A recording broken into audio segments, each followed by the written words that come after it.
Hey there, welcome to LSAT Demon Daily. I'm Nathan Fox. I'm one of the founders of LSATdemon.com and our weekly podcast, Thinking LSAT. With me is Michael Poirier. Michael is he's a listener of the Demon podcasts, Thinking LSAT and LSAT Demon Daily. He's a teacher now, former LSAT Demon student, and he's a teacher now for us. What have you been teaching for us, Michael? How's that been going? It's going well. I'm teaching advanced RC right now, and I pick up some shifts for other teachers along the way and tutor mostly. Cool. Michael is also one of our Canada experts. He's in Ottawa, Toronto native, and you are working now on putting together some resources, to go alongside our Demon, the LSATdemon.com Yes, / scholarships. Francesca and I are going to get together and talk about how we're going to hash that out. Great. Hopefully by the time this show airs, we should have some Canada-specific resources accumulated.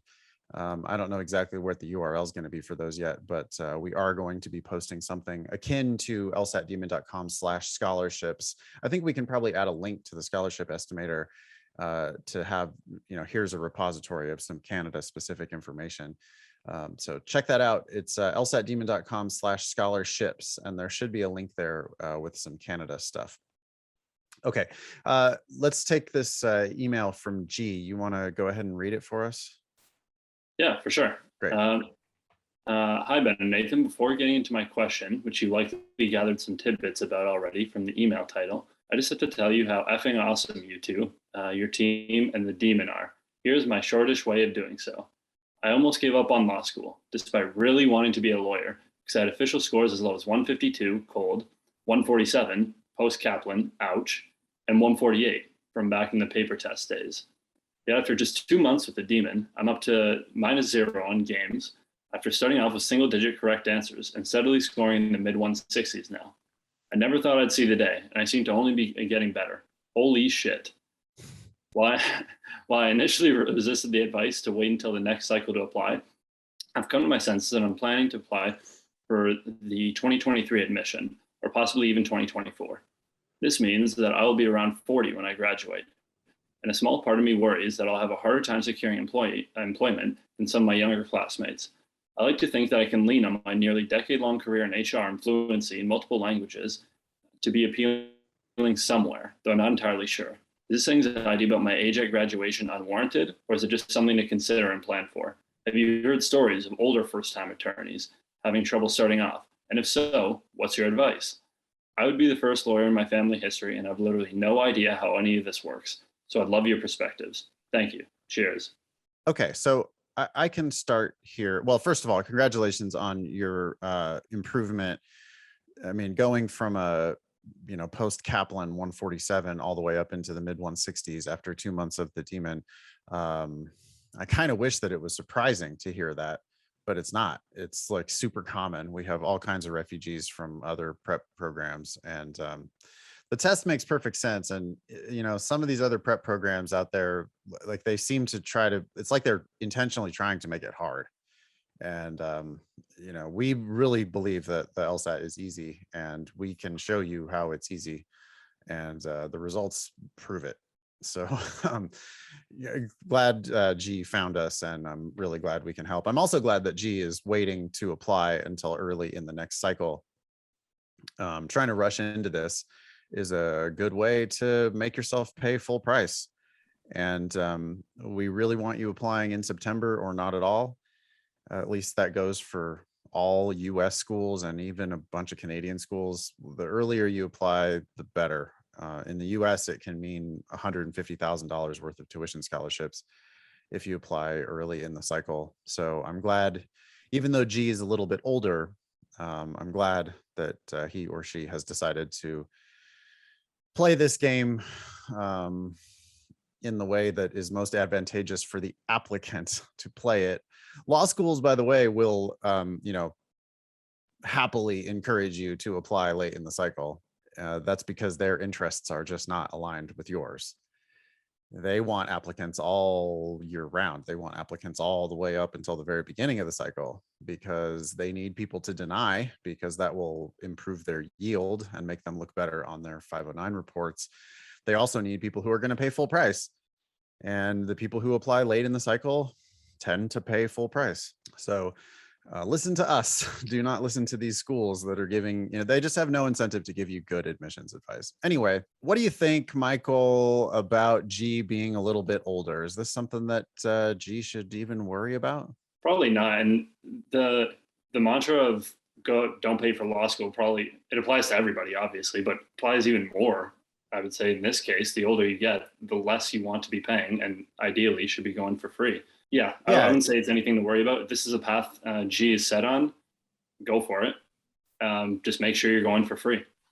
yeah. Ben says this a lot on the Thinking LSAT podcast, that when you're older, you just don't have the rest of your life to try to pay back $250,000 worth of law school tuition. So assuming, maybe G has a family, maybe G has, other, like a mortgage and stuff that young people don't sometimes have. And it's all the more reason for G to just apply early and apply broadly with your very best LSAT score and hopefully go for free. I know that, employers are not allowed to discriminate against people for being older. That said, they certainly could. It'd be easy for them to do so without, like having to acknowledge that they're doing it, right? You walk into Absolutely. an interview and they can tell that you're 40, not 20. And if they wanted to discriminate against you for being older, I don't think there's anything that stops them really from doing that, because they're going to know roughly how old you are. That said, why would a firm, we have no idea what G actually wants to do, but why would a firm discriminate against somebody for being slightly older?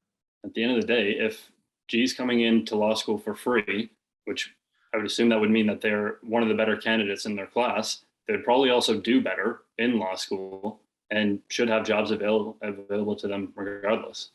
Yeah, I agree. And the decade-long career in human resources is certainly a feather in your cap. You're going to have some, especially if that's kind of like the area of law that you might want to work on in, if you're like maybe looking to go in-house somewhere, you can lean on that background.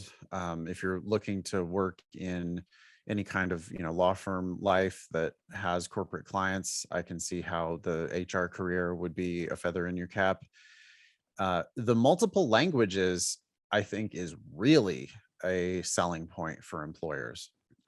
That's actually one of the best things you can have on your resume. It might be the best thing. I'm trying to think of anything that would be better than that. Can you think of anything that would be better than that for employability?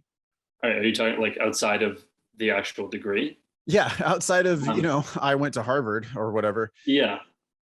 uh, you know, I know it, like being able to speak French definitely helped me get my current job in Canada. You're just able to access a whole new set of potential clients that other people don't have access to. yeah, and it's also really rare. There are plenty of people who speak French, and there are plenty of people who speak English, but the number of people who speak French and English is significantly smaller. So you're already way more employable. And now if you're a lawyer, you've got a law degree and you can speak multiple languages. There's just not very many people who can do that. I mean, I know for sure, like everybody wants to work in immigration law in the United States. It's, it seems like half of our Demon students want to work in immigration law. And that's really, really hard if you don't speak Spanish or, some other language that has many potential immigrant clients. It's just like very difficult to serve those populations if you don't speak the language of those people. So yeah, I think that the fact that G has fluency in multiple languages is going to be extremely appealing to employers. I guess the last thing that I would want to say to G is, what difference does it make really if you're, I think people need to be thinking about a 30-year legal career. I suppose if you're a little younger, you could be thinking about a longer legal career, but for someone who's age 40, I think you still could easily have a 30-year legal career.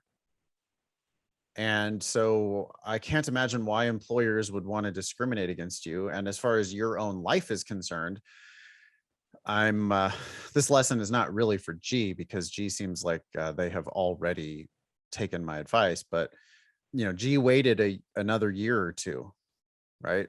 Because G decided, hey, I need the best LSAT I can get, and I want to apply at the beginning of the next cycle. And so what that means is, G is going to not start law school in until, let's say, 2023, to graduate in 2027. And G will be 42, 43.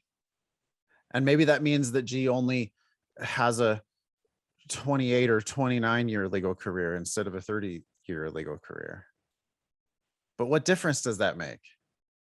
Exactly. I've had students talk to me about being 26 and feeling like they need to apply this cycle because life's happening too fast. And now you got G on the other hand, who is 40, who is playing the right game, who's playing it patient, and who's most likely going to come out of this paying nothing for law school, coming out of it with no debt, and will arguably be ahead of the curve even more than someone in their 20s who takes on the full debt.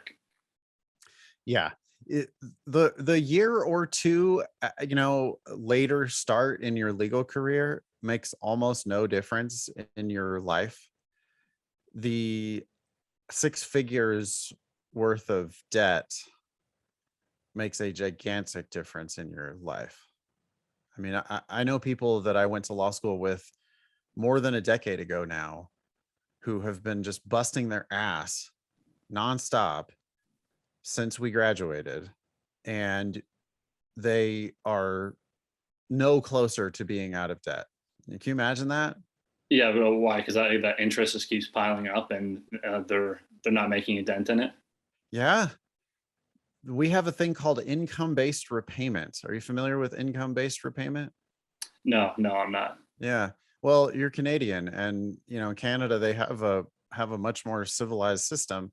But in the United States, people borrow so outrageously much money for law school that there's this system that's called income-based repayment when you graduate. And what they do is you report to them your income, and they say, oh, okay, so that means you can afford to pay X per month.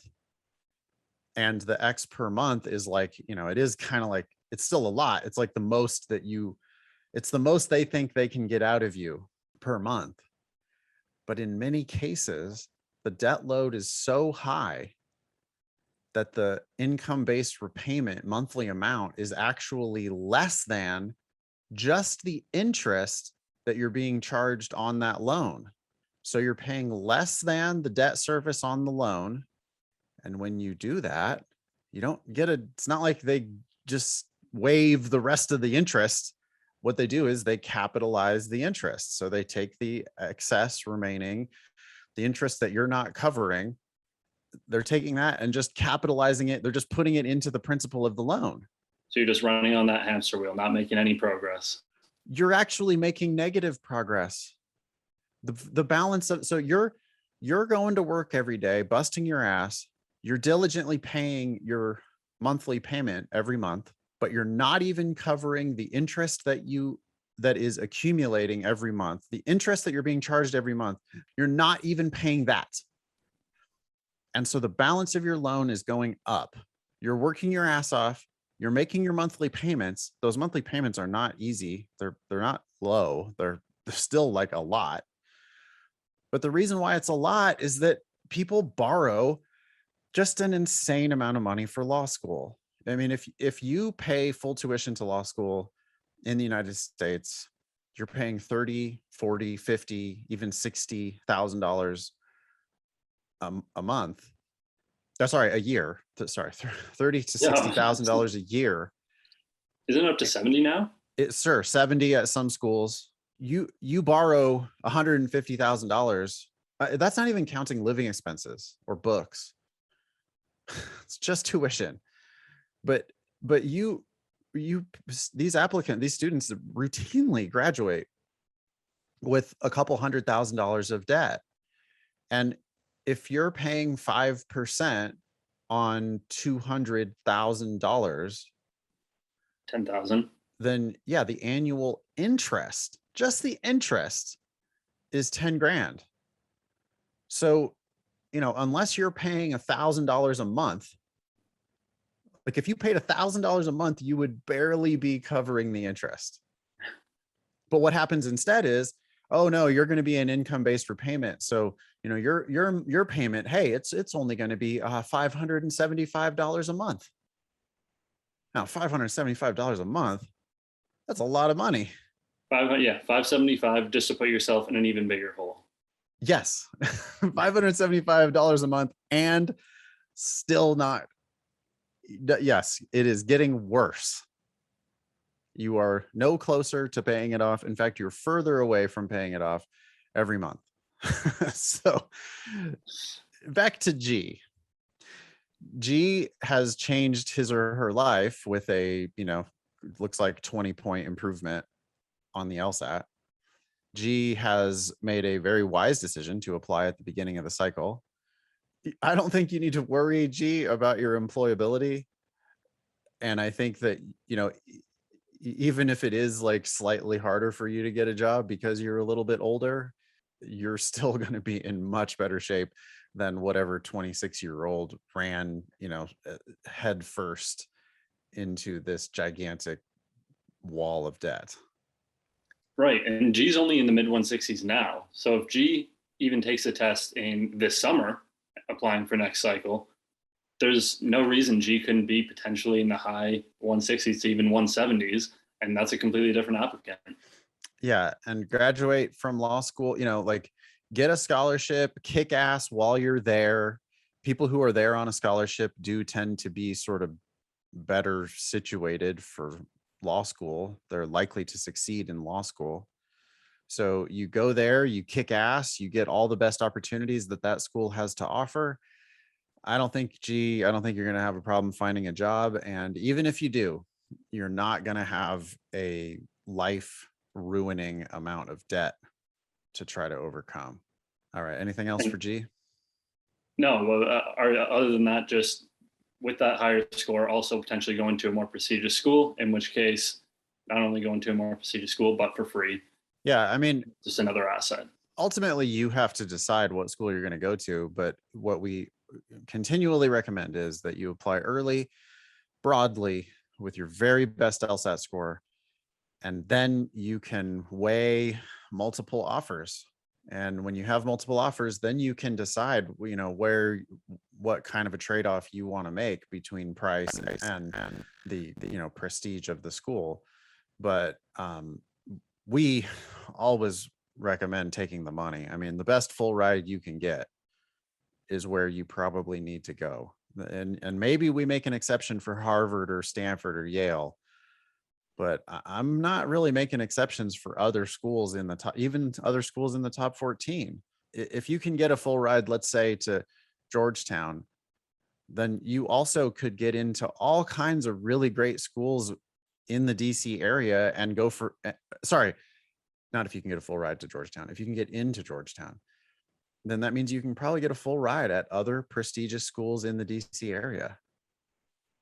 And I think that that's true almost universally, that there will be some higher ranked school that wants to charge you full price, but there's going to be some just slightly lower ranked school that wants to give you a full ride. And given the horror of $250,000 worth of debt or income-based repayment with an ever increasing amount of debt, that's why our tagline is "Don't pay for law school." That's not even considering the living expenses on top of tuition, books. Got to eat, got to pay your rent, got to buy books. Like books per semester. I was in law school in like 2009, and the books when I was there were like $1,500 a semester. So it's only worse now, I'm sure. Yeah, so that translates to almost 10 grand for your entire. Right. Yeah. Okay. Email daily at lsatdemon.com if you'd like to ask us a question or share some LSAT or law school admissions news. Thanks for listening.